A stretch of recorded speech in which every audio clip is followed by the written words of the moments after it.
In this subject or this topic, we'll be dealing with site analysis, site setup, how the excavation work can be done, as well as the foundation of the building. Look at this picture. It is a HDB project at Punggol. Location can be seen on either Google Map or other types of map that you can pinpoint the location. You can bring about the street view or the 3D view of that location. You can also zoom out to give you a satellite position. You can also use Google Map to move the timeline to see what it was years ago. As long as Google satellite has captured those images in those times. Everybody knows how to use Google Map in this way. You can move the timeline, yes? You can see how it looked like years ago and how it looks like now. You can also do your physical visit to the site, which some of you has visited the project. When you are on site, what do you look out for? Well, imagine your intention is to locate the site, see where it is, see how it looks like, what is the surrounding, and have the idea how you want to start the project.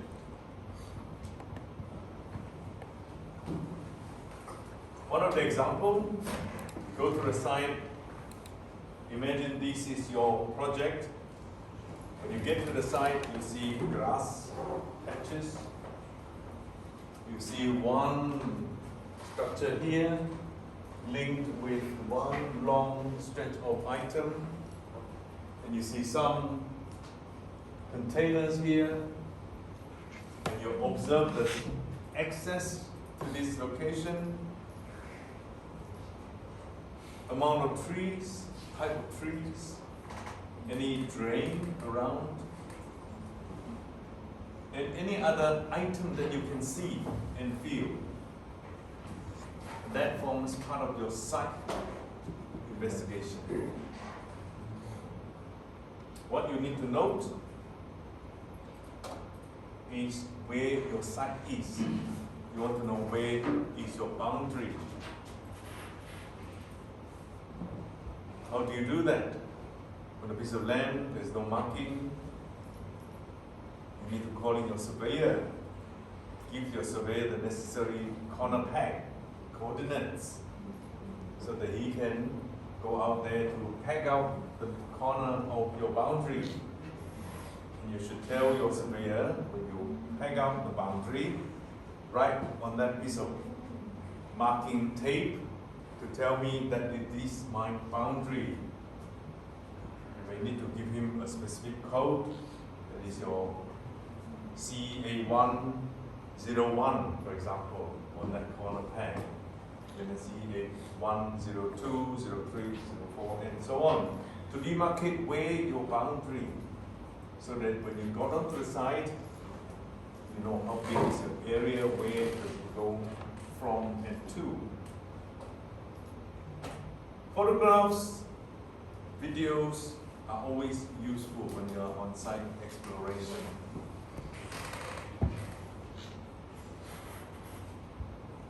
It is a preliminary process that you get onto the site, feel the site, know the site, understand the site, and plan how you want to get more detailed information.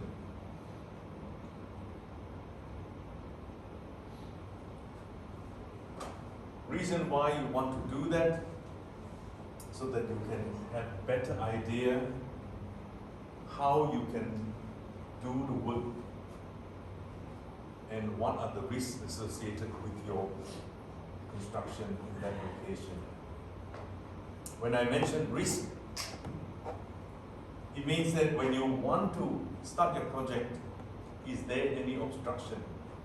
that can prevent you from getting to the site, getting your material to the site, getting your people to the site. When you start, you want to locate your entrance. Where is your entrance to the site? Where can you house your offices? Because you have your engineer, supervisor, foreman, workers working on that project. How you would deliver your material. Where are the source of utility? Looking at this picture, you see a green patch of land. When you want to set up office, temporary office, what do you need? You need power, you need water supply, you need sewer, you need telecommunication. Where can you tap it from? This way you must study, you must make inquiry with PUV water, check where is the pipe in this area, water pipe in this area that you can tap from. Where is the Singtel, StarHub or M1 line that you can tap on? Where is your sewer line that you can discharge your sewer? Where is the power supply? Where is, very importantly, discharge of water, rainwater?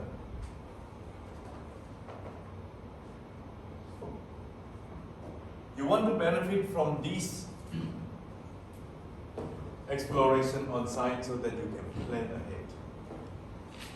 Similar to what you are doing in your assignment, you must plan ahead. Who does what and when.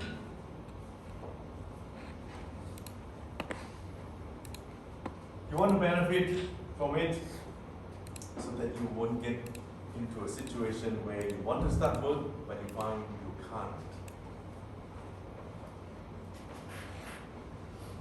I quoted one example yesterday in the class with another group.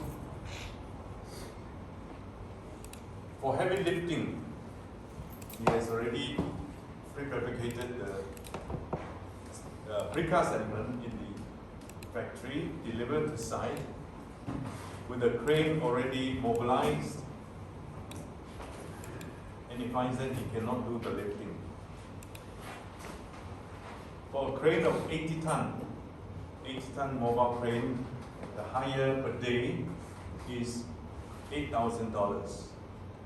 Plus the workers, plus all the standby machinery. If you cannot lift that item, it would have cost you at least $10,000 for nothing. You bring everything there and you find you cannot lift. For whatever reason, there are many reasons that can prevent you from doing that at the site. You do not plan ahead. If you need to live in Singapore, you must clear the aviation authority, because you are extending upward. You may encroach into the flight path of aircraft. If you have not notified the aviation authority, you may not be able to extend your boom. You have not cleared your size and the travel route, you may not be able to deliver your item because it has not been cleared. It's oversized. You have not engaged traffic police to clear the way for you. There are 101 items that can prevent you from doing things at site. So therefore, always plan ahead, know what the problem, resolve it before it happens. For underground construction, because you are building something on the land, especially for foundation or basement construction, you need to do excavation. When you expose or cut into the earth, you may find services, you may find cables, you may find pipes, you may find something that you're not supposed to touch. And in Singapore, if you have damaged high tension cable, power cable, the maximum fine is $1 million. And the project manager of the company that is responsible for that excavation work may be sent to jail. That's how serious it is.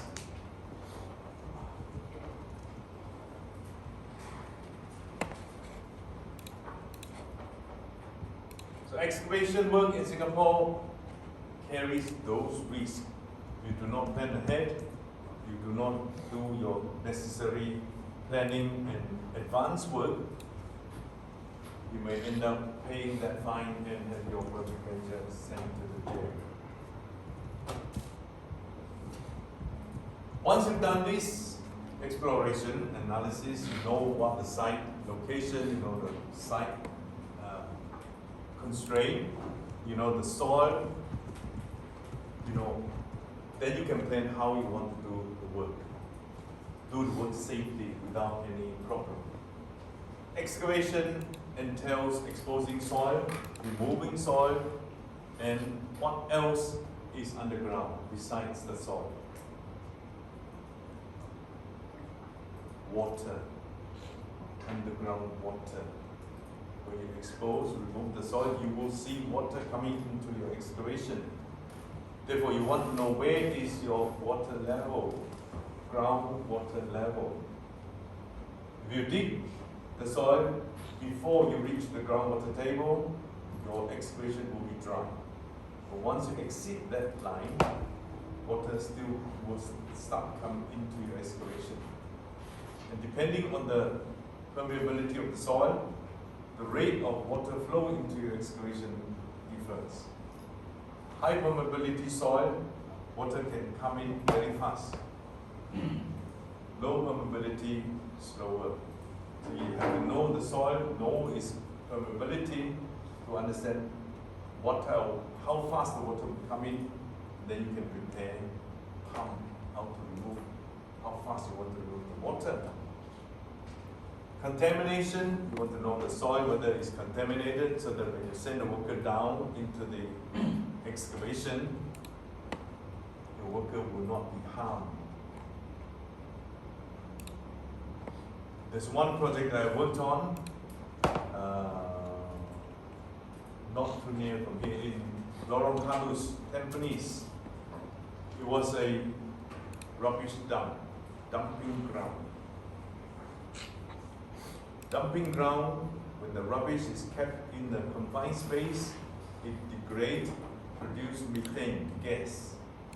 Methane gas is highly flammable. There was one bulldozer working on that, and the engine caught fire, plus the methane gas. The whole bulldozer was under fire. The operator died because of that.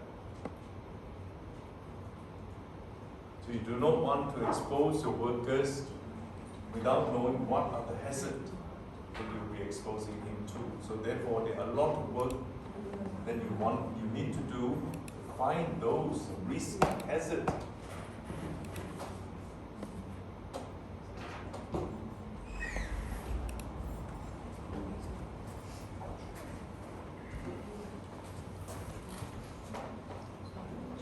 There are ways to do that. The process is called site analysis. There are steps that you need to follow in order to do a proper site analysis. First, you gather information from the papers, any way that you can find. You can Google, you can find the internet, you can refer to authority like LTA, URA, SLA, PUB, Singtel, and all other relevant party that has some work in them.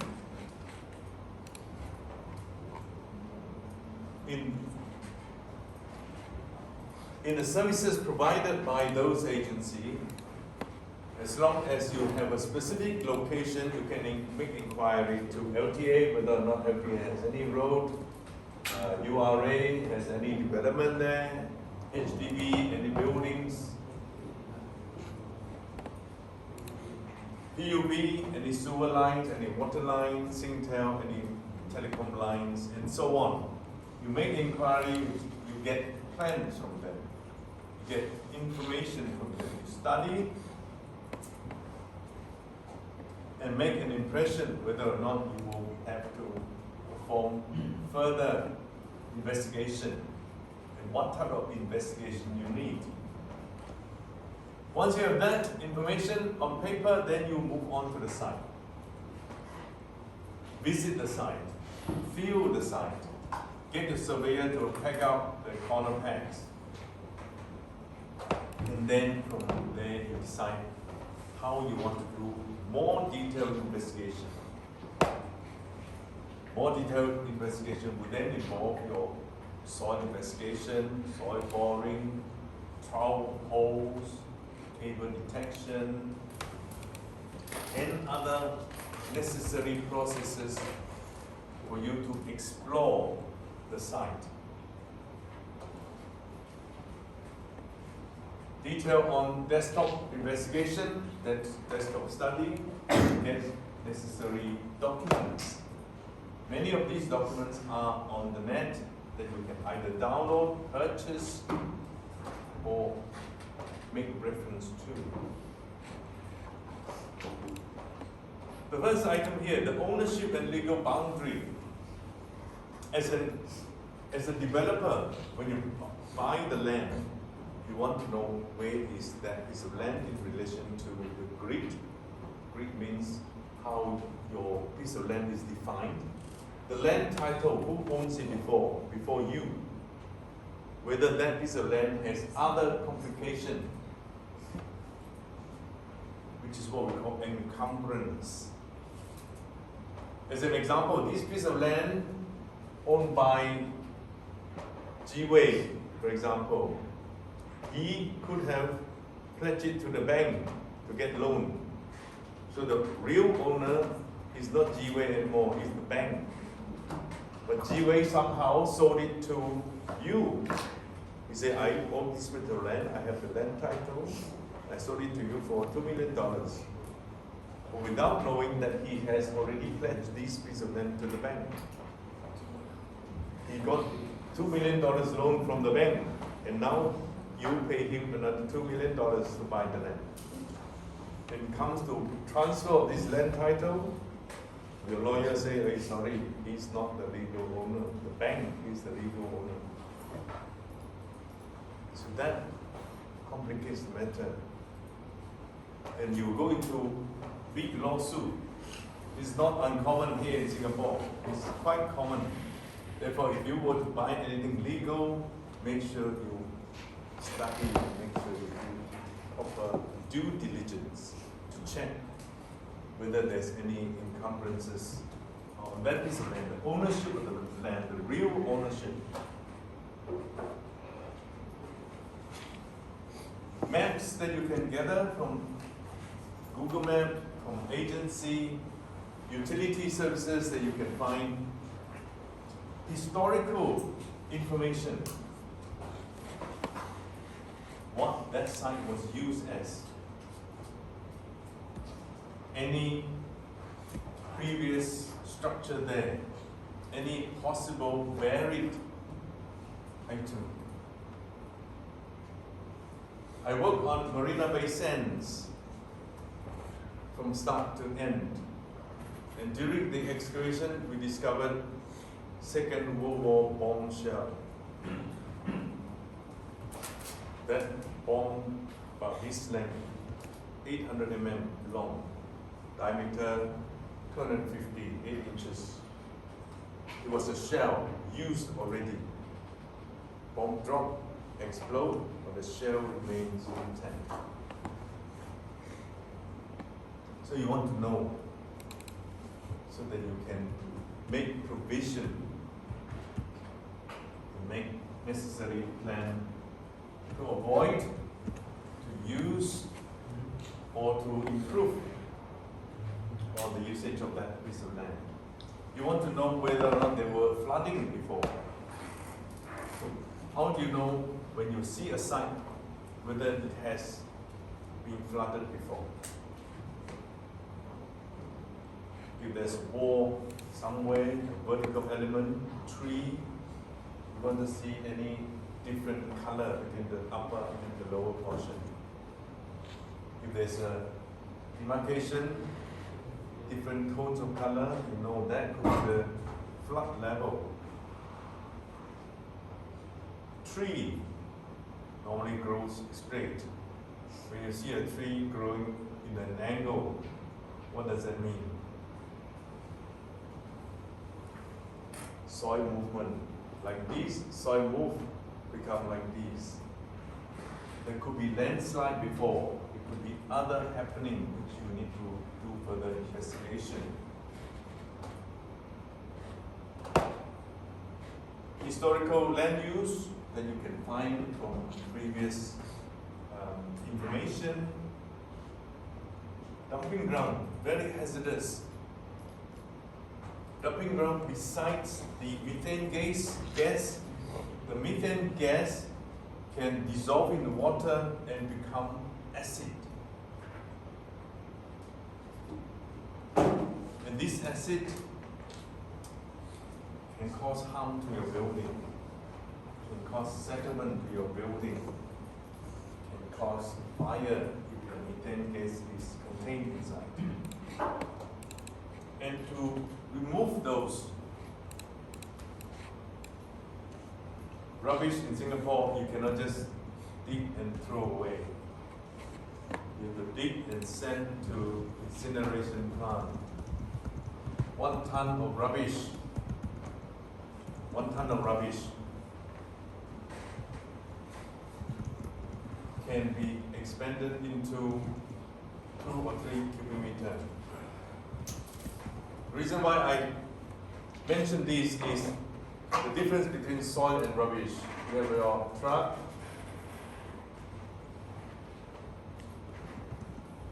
this is your truck, yes? The hopper behind typically can carry 8 cubic meters volume. 8 cubic meters. Soil density normally is about 1.8 tons per cubic meter. That will make up 14 tons. Standard weight for a truck to carry. But if you have rubbish,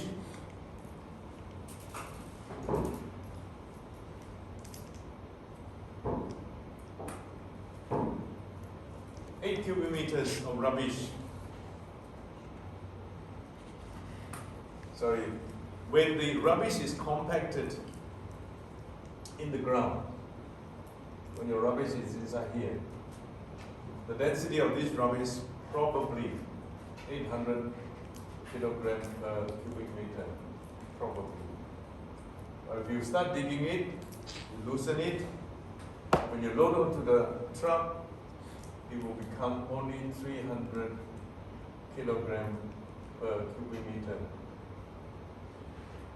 And each time you load full, times 8, you only take 2.4 tons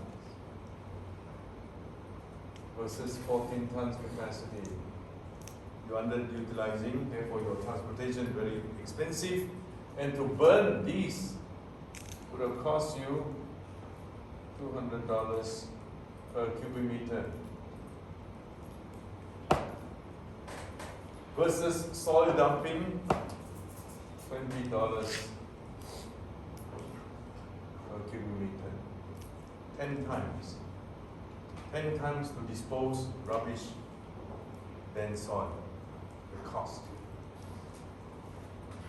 So imagine you have a lot of rubbish in your ground, in your piece of land that you need to remove because you can't place a foundation on the rubbish. You incur a lot of money to remove them first. So therefore it's good to know whether you have any rubbish down there or not, and how much rubbish you have. Do a count. So that you can budget for it. Existing services, power, water, sewer, telecom, and one services that nobody knows. Telecom under military. You may not have seen this, and you may not have heard this. In Singapore, the military controlled by DSTA, Defense System and Technology Authority, DSTA, that runs telecom cables under classified information. When you expose it, you ask anybody else, Singtel, StarHub, M1, Bluetel, nobody will say it's theirs. Even when you go to military, they will not tell you that is belongs to the military. They can only tell you that maybe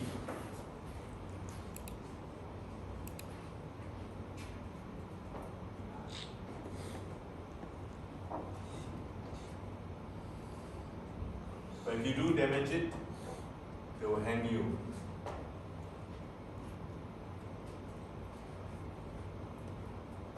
So these are the possible services that you encounter normally.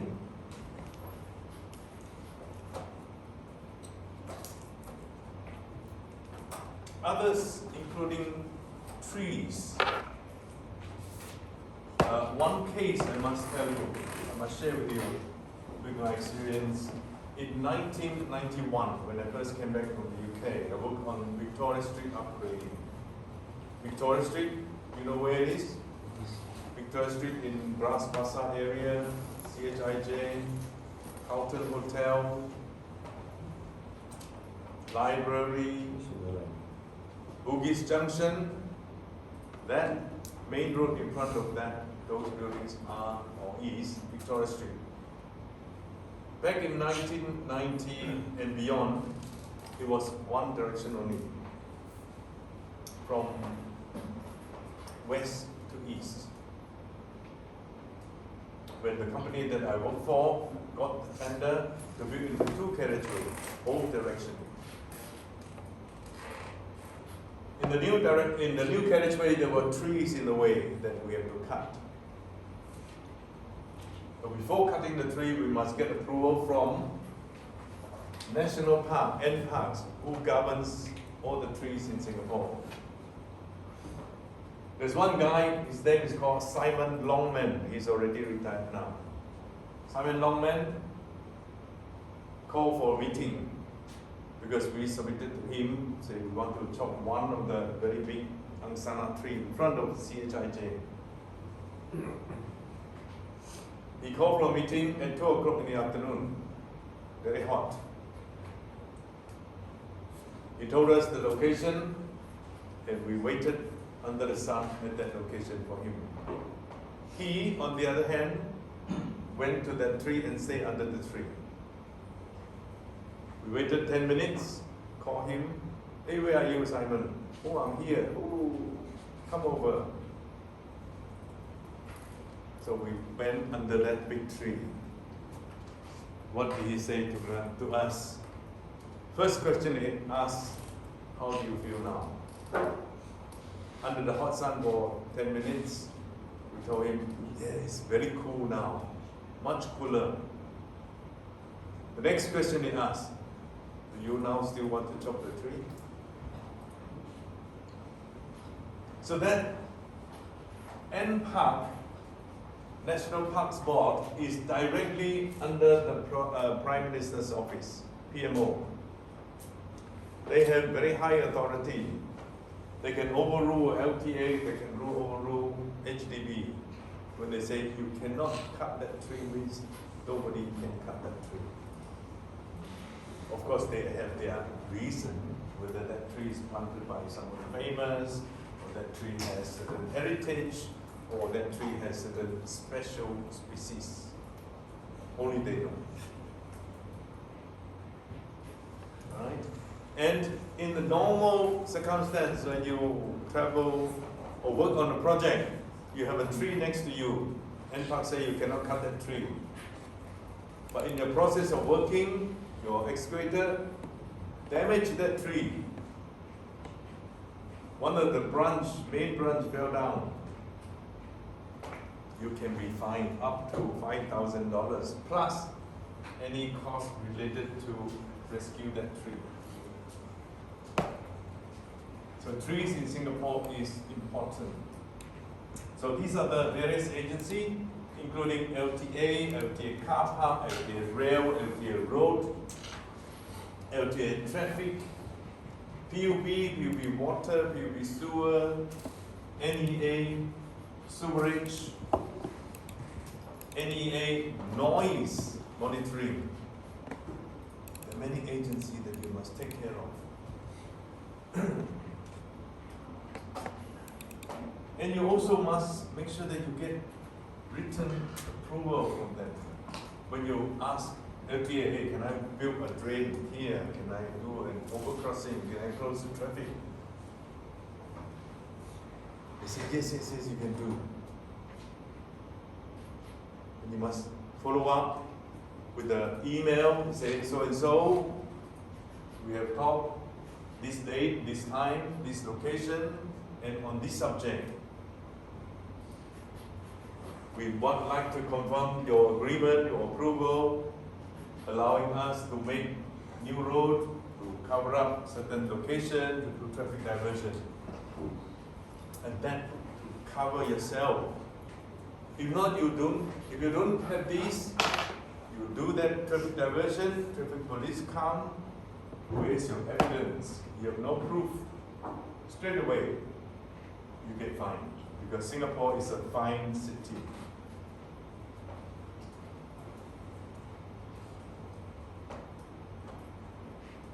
Records, photographs, video, sketches, checklists, all will be very useful in your site analysis.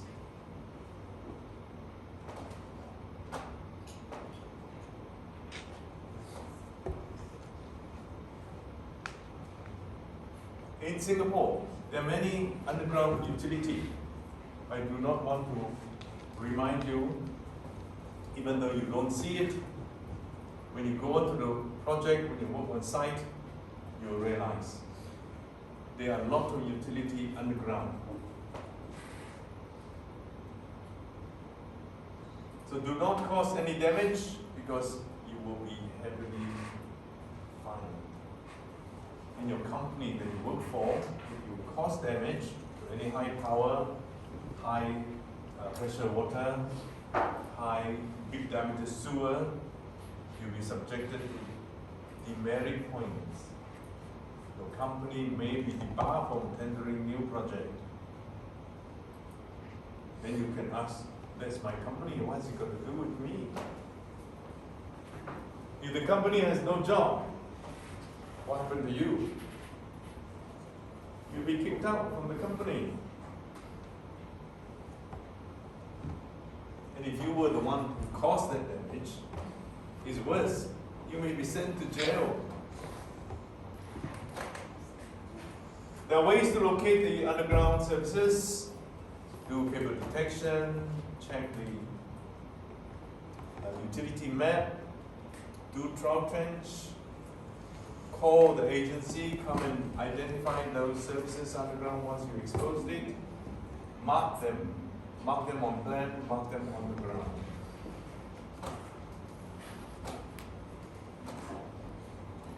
Then you do your detailed investigation, soil investigation. Soil investigation includes drilling into the ground, extract sample, do in situ tests, send the sample to the lab and do lab tests. All these to establish soil parameter. Why do you need soil parameter? What are the soil parameters? You may not have come across these. Soil parameter like shear strength,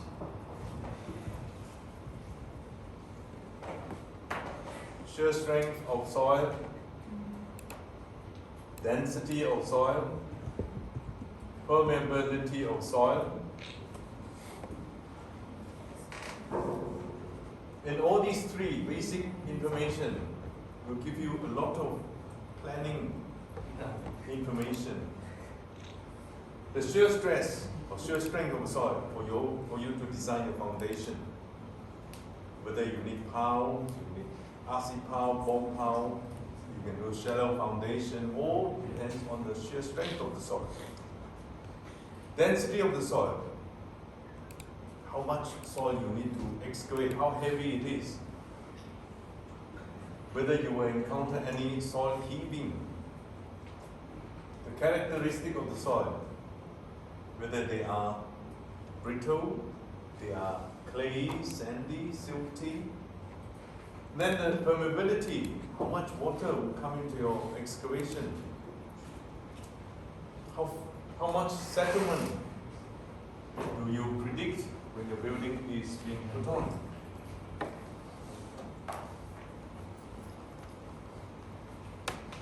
Subsoil information will include soil type, when you see the soil investigation, the strength, the shear strength, soil structure, whether they are clay, sand, silt, or combination, any presence of roots. Have you seen tree roots or plant roots crack a building? Root of a plant can cause crack to concrete. Imagine that. If you allow that tree to grow in your building, you may end up with a big crack in the building and perhaps collapse of the building. Moisture content of the soil is important so that you know how heavy is the soil, how much settlement you can expect.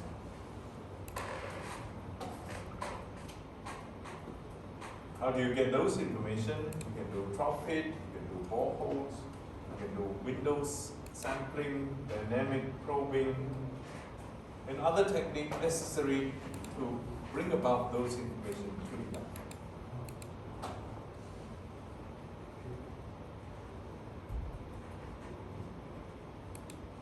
You'll be lucky if you work on a greenfield project. Greenfield means flat, empty. Greenfield, with grass on it. You saw in the first picture, this is called greenfield. This is greenfield. But greenfield in Singapore becoming rare because of the building operations. Most of the time, you'll be working in a build-up area. You have already a building existing, services existing, infrastructure existing. Then you need to take care of them. Do not cause damage to them. If you have an old building in the site, you need to demolish. Then you need to study how you can demolish it, how you can remove those debris, rubbish, broken concrete from your site before you can progress with your construction. If there are trees, how are you going to remove those trees? Remove tree include removal of the root systems. If you have any existing services, you may need to divert them. Okay, this is where we're going to take a break. It's 11:06.